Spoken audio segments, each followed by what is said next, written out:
কুয়েতে মার্কিন ঘাঁটিতে ইরানের হামলা, ফের আক্রমণের হুঁশিয়ারি ট্রাম্পের। আগ্রাসনের জবাব দেবে তেহরান। হরমুজে জাহাজ চলাচল নিয়ে পাল্টাপাল্টি মন্তব্য। হামাস অস্ত্র ছাড়তে রাজি হলেও গাজায় থামছেই না ইসরায়েলি নৃশংসতা। বিমান ও ড্রোন হামলায় নিহত ৩, আহত অনেকে। নিরস্ত্রীকরণের পথ কঠিন মানছেন ট্রাম্পও। রাশিয়া ইউক্রেন পাল্টাপাল্টি হামলা জোরদার, আকাশ প্রতিরক্ষা খাতে মার্কিন সহায়তা চেয়েছে কিয়েভ। প্যাট্রিয়ট ক্ষেপণাস্ত্র উৎপাদনের সিদ্ধান্ত দেয়নি ওয়াশিংটন। ৭,০০০ অবৈধ অভিবাসীর ঝলে নজিরবিহীন সংকট স্পেন। মৃতের সংখ্যা বেড়ে দাঁড়িয়েছে ৫৭। প্রবেশকারী বেশিরভাগই ফিরে গেছে মরক্কো, দাবি মাদ্রিদে। পাসপোর্ট পরীক্ষা চালু করল ইতালি। তীব্র দাবদাহের কবলে জার্মানি, গরমে প্রাণ গেছে অন্তত ১০,০০০ মানুষের।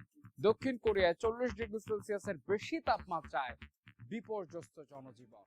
হামাস অস্ত্র ত্যাগে রাজি হলেও গাজা জুড়ে হামলা চালিয়ে যাচ্ছে ইসরায়েল।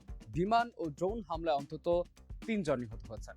মার্কিন প্রেসিডেন্ট ডোনাল্ড ট্রাম্প জানান, হামাসের নিরস্ত্রীকরণ চুক্তিতে সন্তুষ্ট ইসরায়েল, তবে পরিস্থিতি জটিল হয় এর বাস্তবায়নের পথে উত্থান পতন থাকতে পারে বলে স্বীকার করেন মার্কিন প্রেসিডেন্ট। তবে এই চুক্তি নিয়ে ইসরায়েলে শুরু হয়েছে নতুন করে তীব্র বিতর্ক। হামাসের অস্ত্র ত্যাগে রাজি হলেও গাজায় হামলা চালিয়ে যাচ্ছে ইসরায়েল। সালাহ আল-দিন সড়কে বিমান হামলার পাশাপাশি দেইর আল-বালা ও ইন্টেলিজেন্স সদর দফতর এলাকায় ড্রোন হামলায় নারী শিশু সহ হতাহত হয়েছেন অনেকে। এছাড়া অধিকৃত পশ্চিম তীরে অভিযান জোরদার করেছে ইসরায়েলি বাহিনী। তাদের দাবি, গত এক সপ্তাহে ২০০ জনেরও বেশি ব্যক্তিকে আটক করা হয়েছে। জব্দ করা হয়েছে বিপুল অর্থ ও অস্ত্র তৈরির সরঞ্জাম। যুক্তরাষ্ট্রের প্রেসিডেন্ট ডোনাল্ড ট্রাম্প দাবি করেছেন, তার ঘোষিত বোর্ড অব পিসের মধ্যস্থতায় গাজায় হামাস ও অন্যান্য ফিলিস্তিনি সশস্ত্র গোষ্ঠীর নিরস্ত্রীকরণ নিয়ে হওয়া চুক্তিতে ইসরায়েল সন্তুষ্ট। যদিও তিনি স্বীকার করেন, পরিস্থিতি জটিল হওয়ায় বাস্তবায়নের পথে উত্থান পতন থাকতে পারে।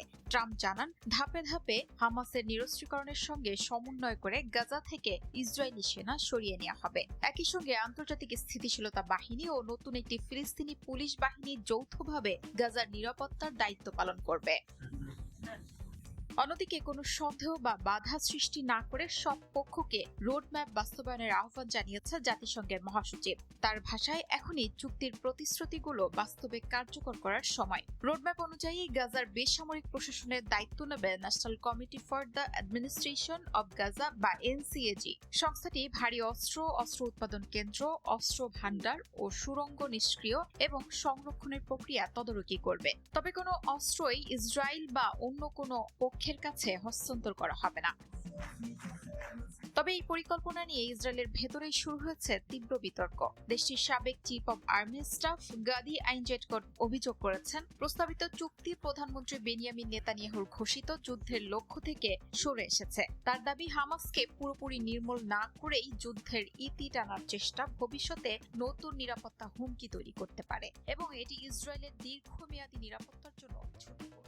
রাশিয়া ইউক্রেনের পাল্টাপাল্টি হামলায় বাড়ছে হতাহতের সংখ্যা। রুশ ব্যালিস্টিক ক্ষেপণাস্ত্র হামলায় প্রাণ গেছে ইউক্রেনীয়। জবাবে রাশিয়ার শীর্ষ অনলাইন প্রতিষ্ঠানে ড্রোন হামলা করেছে ইউক্রেন। এতে ওই প্রতিষ্ঠানটির ডজনের বেশি গুদাম স্থাপনা ক্ষতিগ্রস্ত হয়েছে। এদিকে আকাশ প্রতিরক্ষা জোরদারে যুক্তরাষ্ট্রের সহায়তা চেয়েছে কিয়েভ, যদিও প্যাট্রিয়ট ক্ষেপণাস্ত্র উৎপাদনের অনুমতি নিয়ে এখনো কোনো সিদ্ধান্ত দেয়নি ওয়াশিংটন। ইউক্রেন রাশিয়ার পাল্টাপাল্টি হামলা অব্যাহত রয়েছে। ইউক্রেনের ক্রিভিলি শহরের উপকণ্ঠে রাশিয়ার ব্যালিস্টিক ক্ষেপণাস্ত্র হামলায় বেশ কয়েকজন নিহত হয়েছেন। স্থানীয় বাসিন্দারা জানান, গ্রামটিতে একাধিক ক্ষেপণাস্ত্র আঘাত হানে।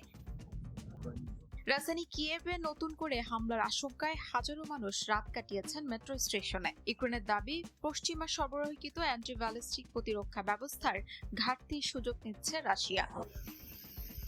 অন্যদিকে রাশিয়ার শীর্ষ অনলাইন খুচরা বিক্রেতা প্রতিষ্ঠান ওয়াইল্ড ফেরিজের প্রতিষ্ঠাতা তাতিয়ানা কিম অভিযোগ করেছেন, ইউক্রেনের ড্রোন হামলায় তাদের ১ ডজনের বেশি গুদাম ও স্থাপনা ক্ষতিগ্রস্ত হয়েছে। তার দাবি, এসব হামলার লক্ষ্য ছিল রাশিয়ার ভোক্তা অর্থনীতিতে আঘাত হানা এবং সাধারণ মানুষের মধ্যে আতঙ্ক সৃষ্টি করা। তবে ইউক্রেনের দাবি, রুশ বাহিনীর সরবরাহ ব্যবস্থায় ভূমিকা রাখার কারণেই প্রতিষ্ঠানটির স্থাপনাগুলোকে লক্ষ্যবস্তু করা হয়েছে।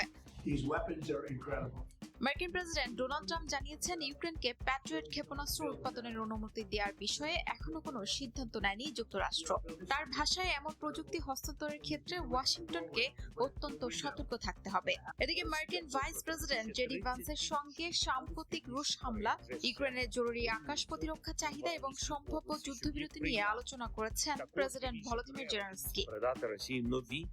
যুদ্ধের মধ্যে ইউক্রেনের অভ্যন্তরীণ রাজনীতিতেও চাপ বাড়ছে।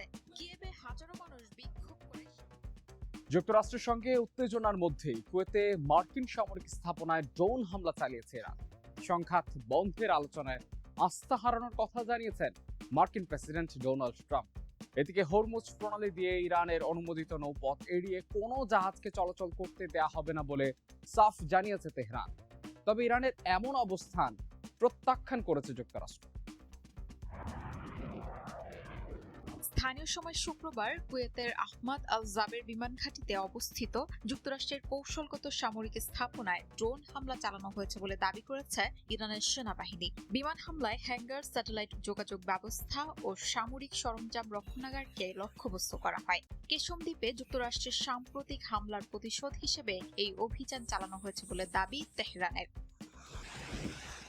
হরমুজ প্রণালী নিয়ে কঠোর অবস্থান ধরে রেখেছে ইরান। দেশটি বলছে তাদের অনুমোদিত নৌপথ এড়িয়ে কোনো জাহাজকে চলাচল করতে দেয়া হবে না। একই সঙ্গে হরমুজের নিয়ন্ত্রণাধীন জলসীমা নিয়ে ওমানের সঙ্গে আইনি আলোচনা চলছে।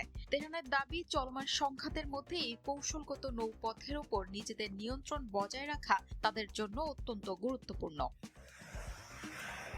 তবে হরমুজ প্রণালী নিয়ে ইরানের অবস্থান প্রত্যাখ্যান করেছে যুক্তরাষ্ট্র। মার্কিন সেন্ট্রাল কমান্ড জানিয়েছে, হরমুজ আন্তর্জাতিক নৌপথ এবং এটি ইরানের নিয়ন্ত্রণে নয়। এদিকে ইরানের সঙ্গে চলমান আলোচনায় আস্থা হারাচ্ছেন বলে জানিয়েছেন মার্কিন প্রেসিডেন্ট ডোনাল্ড ট্রাম্প। তবে এখনো তার বিশ্বাস, শেষ পর্যন্ত তেহরান যুদ্ধের অবসানে সমঝোতায় পৌঁছাবে। ক্যাম্প ডেভিডে মন্ত্রিসভা বৈঠকে ট্রাম্প বলেন, কয়েক মাসের মার্কিন হামলায় ইরানের সামরিক সক্ষমতা দুর্বল হয়েছে। একই বৈঠকে মার্কিন অর্থমন্ত্রী স্কট বেসেন্ট জানান, বিশ্বজুড়ে ইরানের সম্পদ খুঁজে বের করার চেষ্টা করছে যুক্তরাষ্ট্র। সেউতায় অভিবাসী সংকটের জেরে স্পেন থেকে আকাশ ও সমুদ্র পথে ইতালিতে প্রবেশকারীদের জন্য আবারও চালু হয়েছে পাসপোর্ট পরীক্ষা। নিরাপত্তার যুক্তি দিলেও এতে অবৈধ অভিবাসন ঠেকানো সম্ভব নয় বলে মনে করছেন অনেক ইতালিয়ান। এ নিয়ে বিশেষজ্ঞরা আশঙ্কা করছেন, এই সিদ্ধান্তে সেনজেন অঞ্চলে অবাধ চলাচল ব্যবস্থার উপর নতুন চাপ তৈরি হবে। সেউতায় অভিবাসীদের নজিরবিহীন ঢল বড় ধরনের মানবিক ও রাজনৈতিক সংকটে রূপ নিয়েছে। মাত্র একদিনে মরক্কো থেকে প্রায় 60,000 মানুষ সীমান্ত অতিক্রমের চেষ্টা করলে অর্ধ শতাধিক মানুষের মৃত্যু হয়। অধিকাংশই সাগরে ডুবে কিংবা সীমান্তের ব্রেকওয়াটার পার হওয়ার সময় পদদলিত হয়ে প্রাণ হারিয়েছেন। 85,000 জনসংখ্যার ছোট্ট শহরটি কয়েক ঘন্টার মধ্যেই কার্যত অচল হয়ে পড়ে।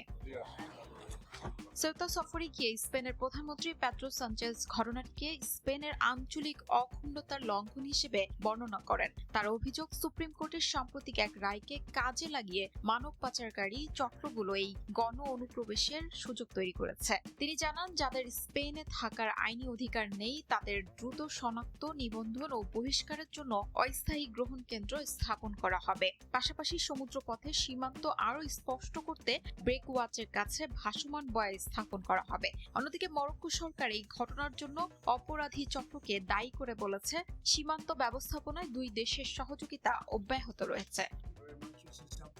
অন্যদিকে মার্কিন প্রেসিডেন্ট ডোনাল্ড ট্রাম্প বলেছেন, স্পেনে যা ঘটেছে তা যেন একটি দেশের উপর আক্রমণের মতো।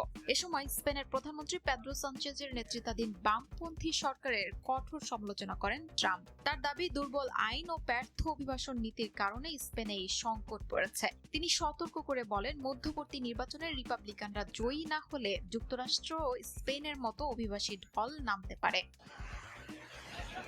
সেউতা অভিবাসী সংকটের প্রভাব এবার পড়েছে ইউরোপের অবাধ চলাচল ব্যবস্থায়। স্পেন থেকে আকাশ ও সমুদ্রপথে ইতালিতে প্রবেশকারীদের জন্য 1 মাসের জন্য আবারও পাসপোর্ট পরীক্ষা চালু করেছে রোম। সেনজেন অঞ্চলের সাময়িক নিয়ন্ত্রণ নিয়ে ইউরোপ জুড়ে শুরু হয়েছে নতুন বিতর্ক। ইতালি বলছে, নিরাপত্তা ঝুঁকি বিবেচনায় এই পদক্ষেপ নেওয়া হয়েছে। একই সঙ্গে ফ্রান্স সীমান্তেও নজরদারি বাড়ানো হয়েছে।